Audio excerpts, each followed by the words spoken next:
Yesus memegangku dengan tangan kanan. Yesus memberiku kemenangan. Yesus memegangku dengan tangan kananmu. Yesus memberiku kemenangan. Lagi yuk katakan, Yesus memegangku dengan tangan kananmu. Yesus memberiku kemenangan. Yesus memegangku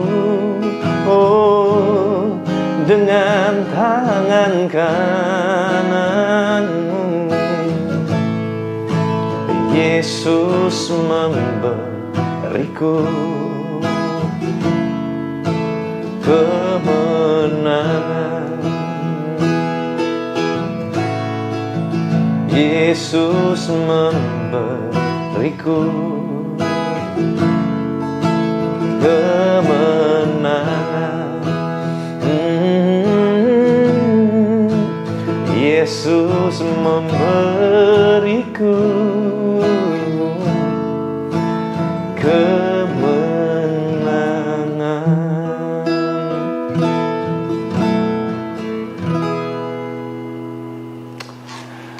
Shalom saudara, hari ini kita belajar satu topik firman Tuhan yang saya beri judul adalah sedikit lagi. Sedikit lagi. Markus 1 ayat 19 bilang begini. Dan setelah Yesus meneruskan perjalanannya sedikit lagi, dilihatnya Yakobus anak Zebedeus dan Yohanes saudaranya sedang membereskan jala di dalam perahu. Di sini saya sangat tertarik dengan perkataan dari Injil Markus. Bahkan katakan kan Injil Markus ini salah satu Injil yang ditulis tertua ya dari penulisan Injilnya. Tapi di sini ada kata sedikit lagi, ini menarik sekali buat saya saudara ya. Jarang saya temui kata sedikit lagi. Bahkan hanya 3 kali muncul di Alkitab terjemahan baru Indonesia kata sedikit lagi. Dan di antara kitab Injil, hanya di kitab Injil Markus ada kata sedikit lagi ini. Nah, tiba-tiba saya terngiang-ngiang dengan sedikit lagi ini ya. Sedikit lagi, maka Tuhan Yesus meneruskan perjalanannya. Dia menemukan Yakobus dan Yohanes. Ini penting. Kenapa penting?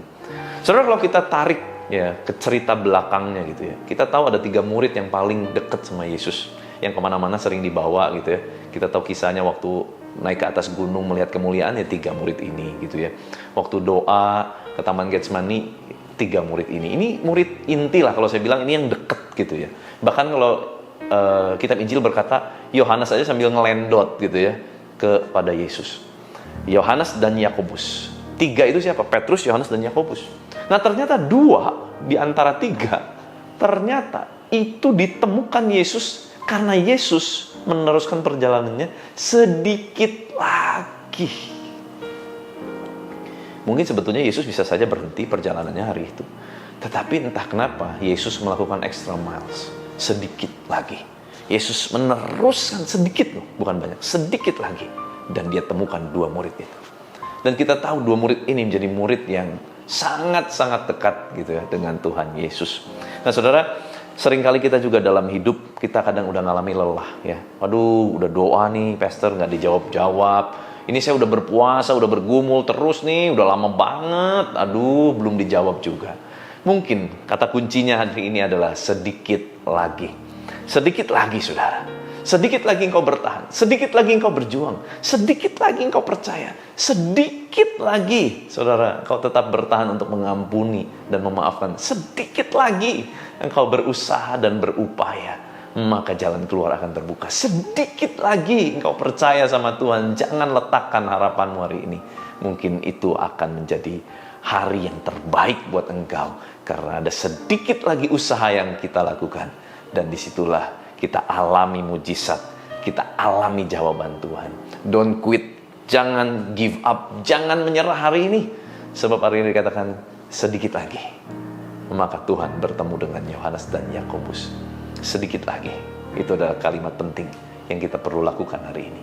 Izinkan saya berdoa buat saudara ya. Tuhan, terima kasih buat firman-Mu.